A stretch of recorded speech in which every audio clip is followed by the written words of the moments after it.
All right, my beautiful people. Good midday to you. We're back here with the New Black Wall Street Book Club, and all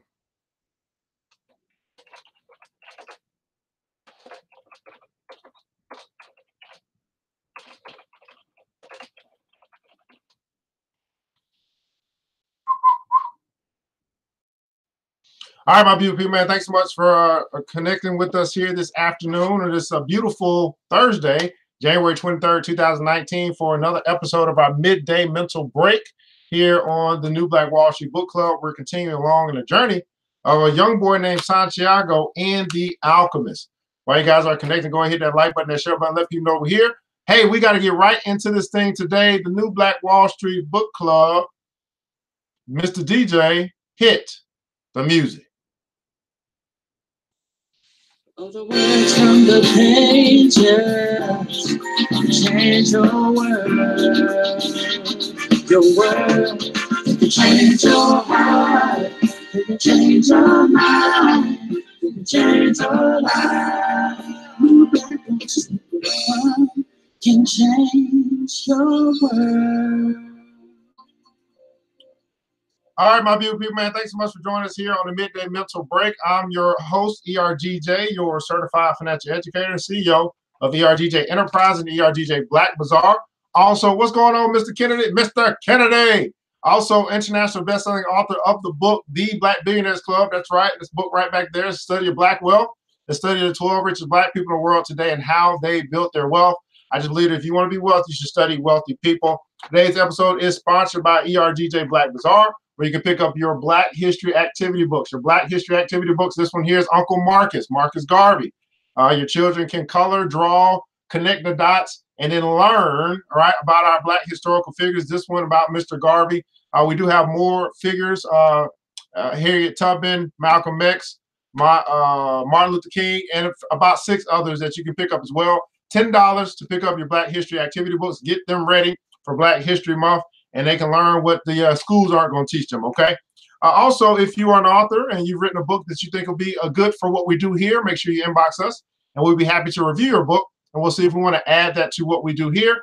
And then last but not least, if you have a business that you provide a product or service, and you'd like for us to promote for you, like for us to help you sell more of your stuff, make sure you inbox us and let us know about what you do. We'll be happy to look at sponsorship, provide sponsorship opportunities. Take a look at our sponsorship program for you as well. Now we're going through again, continue along our journey into the book, The Alchemist, right? And alchemy is the field of turning lead into gold. And if we understand that, then we're saying that, hey, we might be having a life, our life might be lead right now, right? But we can turn it into gold. And so we're going to continue along this journey. Hit that like button, that share button, let people know we're here. Alchemist by Mr. Paulo Coelho. Now, this book is a recommended book from the likes of Will Smith and also Oprah Winfrey. And the reason why I'm sharing it with you is because I've decided that I'm going to share with you some things that I did, some techniques that I did in order to free myself when I was sick and tired of being sick and tired on that job where many of you might be today. And I had to do something different. Everybody put in comments so different. And so I just had to be different. In order to do something different, in order to be different, you got to do something different. In order to be extraordinary, you got to do something extra. So I would take my lunch break. I would simply take 30 minutes of my lunch and I would feed myself, eat, you know, for my body. But then I'll take another 30 minutes to feed myself, feed my mind and my soul with good quality literature, readers or leaders. Now, guess what? I took my little walk around the campus, reading my book, and I was the only one.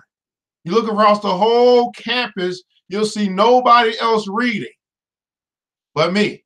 And guess what? Today, I've gone from being an employee to an entrepreneur. And I'm telling you that reading is what helped me to free my mind and take control of my life, my mind, and I took control of my life. So we'll be continuing along this journey into The Alchemist. Montre said, great book. I about read it 2 years ago. That's right, for real, for real. And here's the thing about great books. You can never read them enough. We need to do this more consistently. Matter of fact, Malcolm X, Martin Luther King, he was a reader. And he was one of our great leaders. Malcolm X, he was a reader. And he was one of our great leaders. Marcus Garvey was a reader. He's one of our great leaders.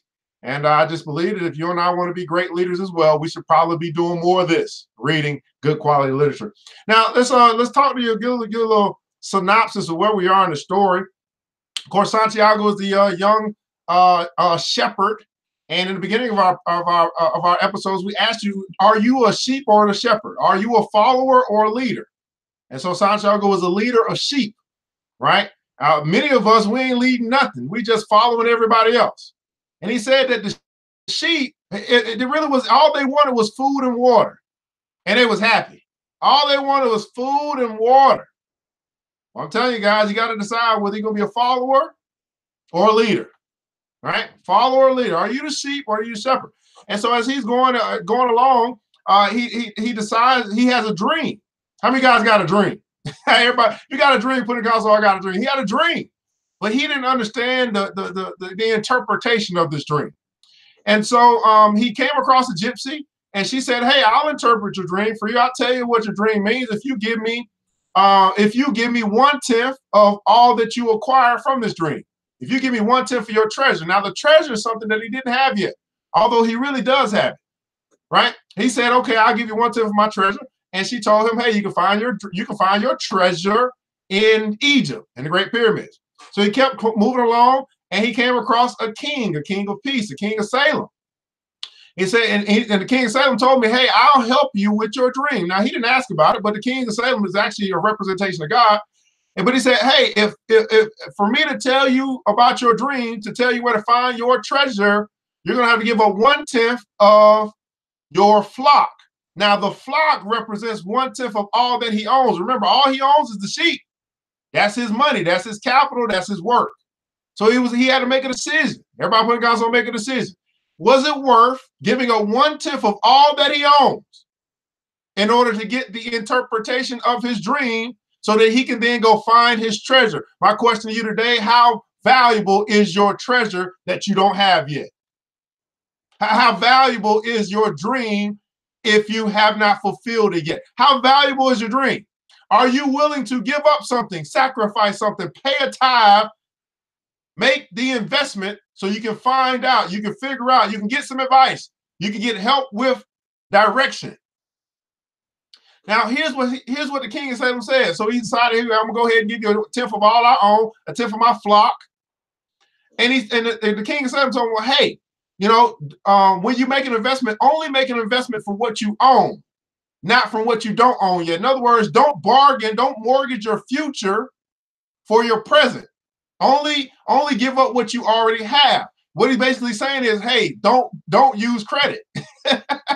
You don't even have the treasure yet, but you told somebody you're gonna give them 1/10 of the treasure that you don't have yet. Right? That's what he told the gypsy. But the king of peace, God, said, hey, you give up 1/10 of what you have, not what you don't have. That's credit. Okay? And we're gonna understand, we're gonna read this story. You're gonna have to understand what it said.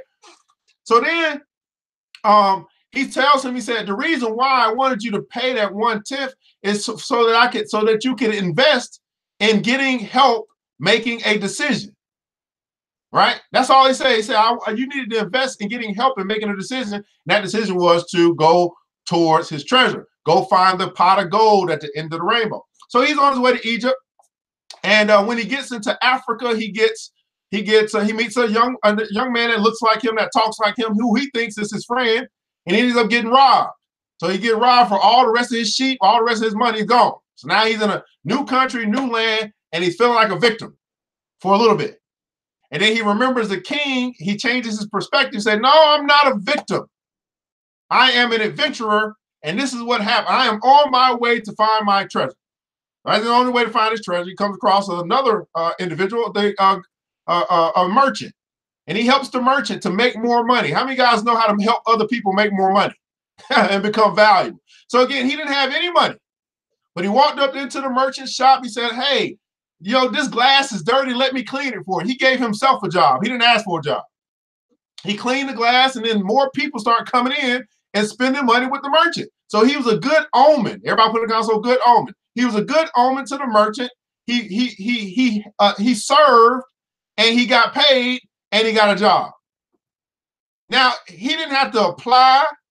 He didn't have to go through a 50 million questions on an application or a survey. He was of useful service, and he brought benefit to this merchant. So he moving in the store. The merchant, he's talking to the merchant. The merchant had a dream, but he never realized his dream. He had a dream to go to Mecca, but he didn't ever want to actually travel to Mecca. How many guys know some people that got a dream but don't really want to realize their dream? In other words, they don't really want to put it into work. And here's what the merchant said. He said, I want my dream to remain a dream. That way I can always fantasize about it. That gives me pleasure. Now, I want you to understand there's people like that in your life. That's what they do. They'll talk all day about what they want, but they will never do anything. And guess what? You and I, we have to be okay with that. Everybody put in the console, I'm okay with that. You have to be okay with that. You can push them, you can prod them, but you have to be okay with those individuals who are in your life who only want their dream to remain a dream. You have to be okay with that. But here's what happened. Because of his mindset, he actually influenced the adventurer. He influenced the young boy, and he brought his negativity, his disbelief onto the young boy. And now he's like, man, I don't think I'm gonna ever get to Egypt. I don't think I'm gonna ever find my treasure. Maybe I should go back. How many guys got some friends in your life and you tell them about your dream and they start telling you how you can't do it, and then now you start thinking about you get doubt in your life. This was happening to Santiago as he was going towards to find his treasure, right? So now, where are we at? Oh, he's now left he decided to keep moving forward as he thought about it for a while, got a different perspective, and now he is at a caravan and he's meeting another new person, and they're about to go take a caravan, I guess, to this place called Al Farquhar. He met an alchemist or wannabe alchemist. So now they're both in search of their treasure. Santiago is in search for his personal legend. Everybody put a console personal legend. And the alchemist or the wannabe alchemist who wants to learn alchemy, he's in search of his personal legend. So now you got two adventurers who are moving forward to find their treasure. Okay, so that's where we are in the story. They're now with a caravan, and the last thing we talked about was luck and coincidence. We'll go back just a little bit so we can catch up. So as they were talking, the young boy and the Englishman, who is the one who wants to be an alchemist, they were interrupted by by an Arab. The Arab said, "You're in luck, you two." The fat Arab said, "There's a caravan leaving today for Al Fayoum." That's where they headed. But the boy said, Santiago, "But I'm going to Egypt." And the Arab said, "Well, Al Fayoum is in Egypt. What kind of Arab are you?" And the Englishman, who was the wannabe alchemist, he says, "Hey, that's a good luck omen." He said, if I could, I'd write a huge encyclopedia just about the words luck and coincidence. It's with those two words that the universal language is written, luck and coincidence. Everybody put in the console, luck and coincidence. What he's saying is, he told the boy that it was no coincidence that he had met him with Urim and Thummim in his hand. And he asked the boy if he too were in search of the alchemist. The boy said, "I'm looking for my treasure. I'm looking for a treasure." And he said he immediately regretted having said it, but the Englishman appeared not to attach any importance to it. In a way, so am I, he said. I don't even know what alchemy is, the boy was saying, when the warehouse boss called them to come outside. So luck and coincidence. These things that are happening in your life, these things that are bringing you closer to your treasure, these things that don't seem to make sense, that seem to be a little off, but you understand that when you get through it, you look back, you say, okay, that was a good thing for me. So what he's saying is that all these things are working together for your good. But here's the deal. In order for it to work for you, you have to determine where you're headed. See, the boy is going to find his treasure. He knows where he's going. He don't know what the treasure is, but he knows where he's going. And so now the universe is conspiring in his favor, bringing luck and coincidence, so he knows he's still on the right track. Although he's been robbed, although he's in a new land, although he doesn't speak the language, the universe is setting him up for success. Everybody put in the console, I've been set up. You've been set up for success. But this is only for those who know where they are going. He's going to find his treasure. I'm the leader of the caravan, said a dark-eyed, bearded man. I hold the power of life and death for every person I take with me. The desert is a capricious lady, and sometimes she drives men crazy. There were almost 200 people gathered there, and 400 animals, camels, horses, mules, and fowl. In the crowd were women, children, and a number of men with swords at their belts and rifles slung on their shoulders. The Englishmen had several suitcases filled with books. There was a babble of noise, and the leader had to repeat himself several times for everyone to understand what he was saying. Been set up for success. What's going on, Queen? There are a lot of different people here, and each has his own God. But the only God I serve is Allah, and in his name I swear that I will do everything possible once again to win out over the desert. But I want each and every one of you to swear by the God you believe in, that you will follow my orders no matter what. In the desert, disobedience means death. In the desert, disobedience means death. In the desert, disobedience. Now think about this thing. The desert represents the journey. Okay? The desert represents the journey. The same way that the good carpenter from Nazareth, Jesus he went through the 40 days and nights in the desert. So the desert represents the journey.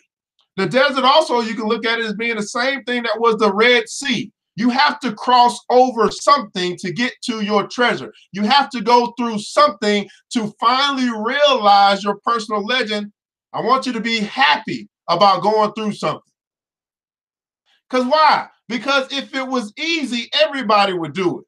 And everybody doesn't have the fortitude that you have to continue to go no matter what, through whatever you got to go through to find your treasure. Here's the deal. Are you looking?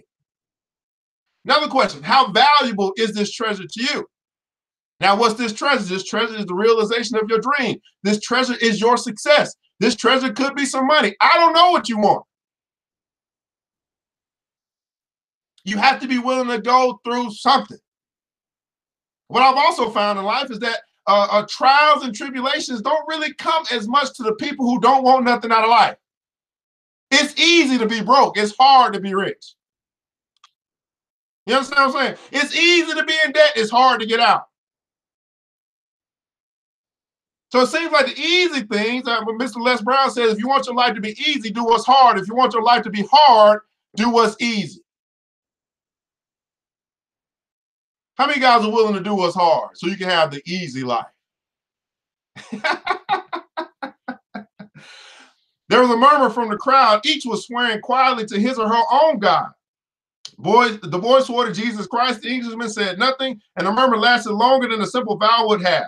The people are also praying to heaven for protection.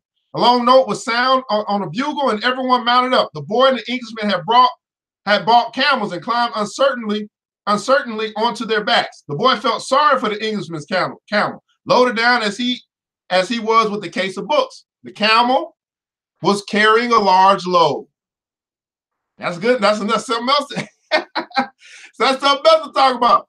They're about to go across this journey, and the camels obviously are carrying the people, but the camels carry the load.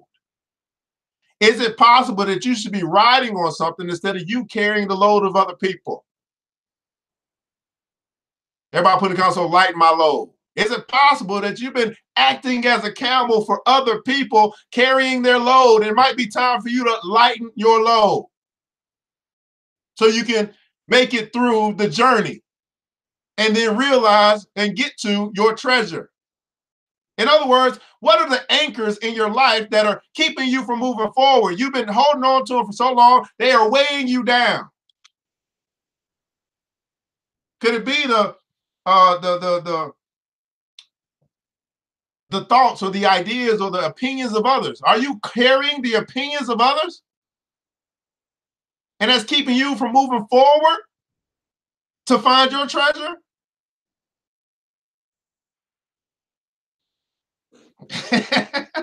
There's no such thing as coincidence, said the Englishman, picking up the conversation where it had been interrupted in the warehouse. I'm here because a friend of mine heard of an Arab but the caravan began to move and it was impossible to hear what the Englishman was saying. The boy knew what he was about to describe, though, the mysterious chain that links one thing to another. The same chain that had caused him to become a shepherd, that had caused his recurring dream, that had brought him to a near city near Africa to find a king and to be robbed in order to meet the crystal merchant. And the closer one gets to realizing his personal legend, the more that personal legend becomes his true reason for being, thought the boy. The closer one gets to his personal legend, the closer you and I get to our treasure, the more that treasure becomes the true reason for your being. The caravan moved toward the east. It traveled during the morning, halted when the sun was at its strongest, and resumed late in the afternoon. The boy spoke very little with the Englishman, who spent most of his time with his books. The boy observed in silence the progress of animals and people across the desert. Now everything was quiet, quite different from how it was the day they had set out. Then there would have been confusion and shouting, the cries of children and the whinnying of animals, all mixed with the nervous orders of the guides and the merchants. But in the desert, there was only the sound of the eternal wind and of the hoofbeats of the animals. Even the guides spoke very little to one another. I've crossed these sands many times, said one of the camel drivers one night, but the desert is so huge and the horizon so distant that they make a person feel small, as if he should remain silent. The journey is so huge, or the dream is so huge, and the horizon, the outlook is so distant, make a person feel small. Now, this is a good place to be. Is it possible that your dream has you feeling small? That's a good thing. Now, I would venture to say that if your dream doesn't make you feel small, then your dream isn't big enough. Because that means that it doesn't really take a lot for you to get it. You want to appreciate it when it becomes your way. Well, when your dream is big, that it makes you feel small, gives you the Gideon experience. Man, that just seemed too big. I mean, Lord, that just seemed way too big for me. I mean, it's way out of my scope. I mean, there's no way I can do it by myself. How big is your dream?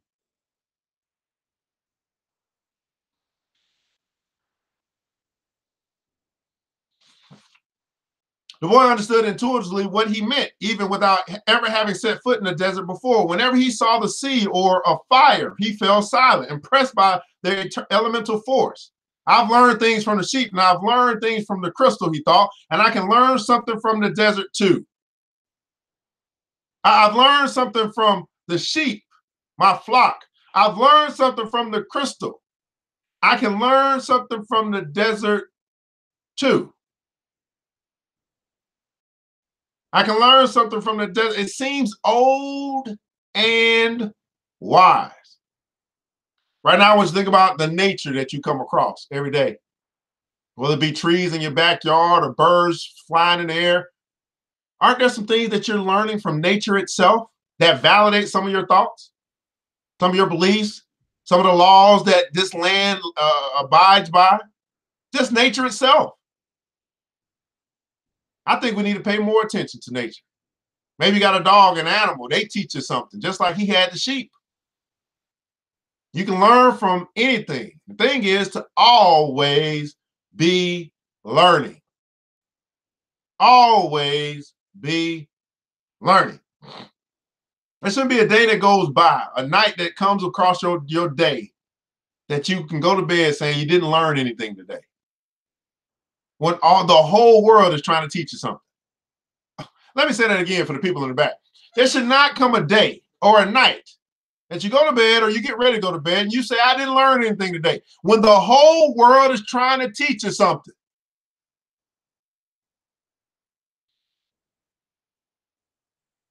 One time I said, man, yes, I love nature. I learned from ants. That's what I'm talking about, Queen. The wind never stopped, and the boy remembered the day he had sat at the fort of Tarifa with the same wind blowing in his face. It reminded him of the wool from his sheep who were now seeking food and water in the fields of Andalusia, as they always had. They're not my sheep anymore, he said to himself with nostalgia. They must be used to their new shepherd and have probably already forgotten me. That's good. Creatures like the sheep, they are used to traveling, know about moving on. He thought about the merchant's daughter and was sure that she had probably married, perhaps to a baker or another shepherd who could read and could tell her exciting stories. After all, he probably wasn't the only one. But he was excited at his intuitive understanding of the camel driver's comment. Maybe he was also learning the universal language that deals with the past and the present of all people. Hunches, his mother used to call them. The boy was beginning to understand that intuition is really a sudden immersion of the soul into the universal current of life. Intuition, where the histories of all people are connected, and we are able to know everything because it's all written there. Maktub, the boy said, remembering the crystal merchant. The desert was all sand in some stretches and rocky in others. When the caravan was blocked by a boulder, it had to go around it. If there was a large rocky area, they had to make a major detour. If the sand was too fine for the animals' hooves, they sought a way where the sand was more substantial. In some places, the ground was covered with the salt of dried up lakes. The animals balked at such places, and the camel drivers were forced to dismount and unburden their charges. The drivers carried the freight themselves, oh Lord, over such treacherous footing, and then reloaded the camels. If a guy were to fall ill or die, the camel driver would draw lots and appoint a new one. Listen to this. There is so many obstacles in the desert. Some deserts they had to go around. Some obstacles they had to go over. Some obstacles they literally had to take the weight off the camels, carry it themselves, and pull the camels across. Now listen to these camels. These camels are very valuable and important. Let me say, they had to literally take the weight off all the books, all the water, all the food. They had to take it all off and carry it themselves and then pull the camels across the terrain till they got to the other side. How many guys are willing to do what it takes to get to the other side? Ooh, Lord. Oh, my goodness. Do you hear this? How many of you guys are willing to do what it takes to get to the other side? One time I said, because ants carry loads on their backs, it teaches me that I can handle my load. Not only that, not only can you handle your load, they're carrying loads. The ants carry loads not just for themselves, but for the whole community. I mean, they're carrying loads, what, 10 times, 20 times, 100 times their weight? They're not carrying just for themselves. They're carrying for the rest of their family. How many guys are willing to carry the load for the rest of your family? And then when your family can't carry the load themselves, you will carry the load across the terrain and pull them with you. Oh, Lord, that sounds like Harriet Tubman to me. Oh, Lord. But all this happened for one basic reason. No matter how many detours and adjustments it made, the caravan moved toward the same compass point. No matter how many detours, no matter how many adjustments, the caravan moved toward their destination. Once obstacles were overcome, it remained to its course, sighting on a star that indicated the location of the oasis. When the people saw the star shining in the morning sky, they knew they were on the right course toward water, palm trees, shelter, and other people. It was only the Englishman who was unaware of all this. He was, for the most part, immersed in reading his book. I'm going to stop right there because I want to talk about this. No matter how many detours, everybody put in the console, no matter what. No matter how many detours, no matter how many adjustments, no matter how many setbacks, no matter how many people lie to you, no matter what, are you going to move towards your destination? Some of you guys are in the desert right now.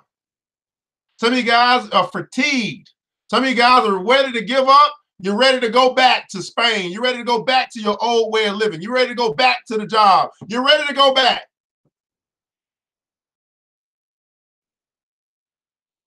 But will you be like the camel drivers? Will you be like the caravan? Knowing that your family depends on you. Knowing that you have the strength to carry the loads of others, and no matter how many detours, no matter how long it takes, no matter the adjustments that you got to make along the course that you're headed towards, how many guys are saying, no matter what, I'm going to cross this desert and I'm going to get to my destination? no matter what. So you see, hopefully, why I'm sharing the books that I read. It wasn't a lot of magazines. It wasn't a lot of it wasn't a lot of trash. It was things that helped me to change the way that I think, helped me to get a little inspiration, helped me to see that I have a treasure in a personal ledger myself, and that I got to be willing to do no matter what to make it to the other side. You too have a dream. You too have a goal. You too have aspirations. You too have some treasure that you need to find. But are you willing to go to the dry and dusty place where it's hot, very little water? Are you willing to cross the desert, take the journey to find your treasure? What's that treasure, you might ask? It's your personal legend. It's finding your purpose, the reason why you're here, the biggest difference or contribution that you can make to this society. Are you willing to cross the desert? This is your midday mental break, guys. Going through the book, The Alchemist by Paulo Coelho. It's a book that I read when I was sick and tired of being sick and tired, when I didn't have a purpose, or I didn't realize what that purpose was. And I was sitting on a job being bored, getting paid, but didn't want to be there. And I had to make a decision. I said, hey, I'm going to make a decision. It's not going to be about the money for me. It's going to be about the difference, the impact that I'm going to make. And that's exactly what I did. Now I went from being an employee to an entrepreneur. This may not be your journey. I don't know what your journey is. I'm just sharing with you things that help me to take control of my mind and then take control of my life. My question to you, as you think about your life, who's in charge? You think about your life, who is in charge? Are you the sheep or are you the shepherd? Well, guys, you want more of this, more of what we do, you can connect with us at the Black Billionaires Club. Just simply go to theblackbillionairesclub.com. That's a place where we have personal development, business development, also financial literacy to teach you about money, sales training to teach you how to make more money, and then also investment education to teach you how to make your money work harder for you than you work for it. You can do that for $10 a month. Just join us. And for our sessions that we have, we'll have a mastermind meeting tomorrow, Thursday, which will be on business development.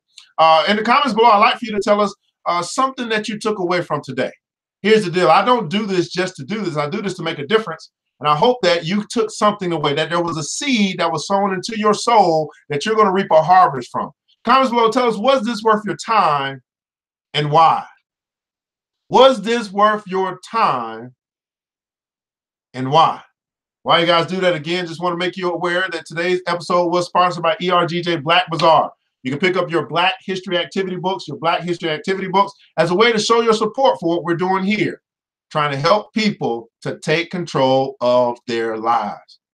Only $10. Just check us out at www.ergjblackbazaar.com, www.ergjblackbazaar.com. That's a way for you to support what we're doing here. You can join the club, you can buy something, you can show, man, you really appreciate it, and you can do what Santiago did. What did he do?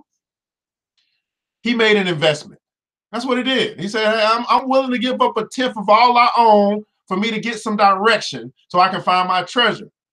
Here's the thing. Are you willing to do the same? What I found in my community, that most people want something for free without ever making an investment. And I want you to understand, you cannot reap without sowing. You cannot reap without sowing. That's a contradiction of the law. Do you still have your own shop in town? Yes, I do. ERGJ Black Bazaar. We're actually going to go broadcast tonight at 9 p.m. on my other channel. And then also, but because of this stuff that I've been doing, I've actually have a appointment, a meeting with the Black-owned television company, and they want to discuss bringing me in to do what I do on a larger scale. So I'm looking forward to that, and opening up opportunity for everybody else that's connected to our network. All right. So again, guys, Montrez up in the house. I understood that even though I had to make a few detours, it's still getting me closer to the other side. That's what I'm talking about. The other side. Keep pushing. That's right. Keep pushing. That's right. Keep pushing. Well, guys, midday mental break here with the Alchemist on the New Black Wall Street Book Club. I want you guys to remember this, that it takes a village, and it starts with us. Let's build each other as we climb together. We all we got, people. But guess what? That's enough. Now, I pray to God preserve each and every one of you, that you will finish your day on a positive note, and that you'll make sure you learn something today. And hopefully he'll give us an opportunity to meet again tomorrow. I think I'll be on tomorrow at 3 p.m. But anyway, we're going to meet again tomorrow for the midday mental break here on the New Black Wall Street Book Club. Until then, you know what time it is? Mr. DJ, hit the music.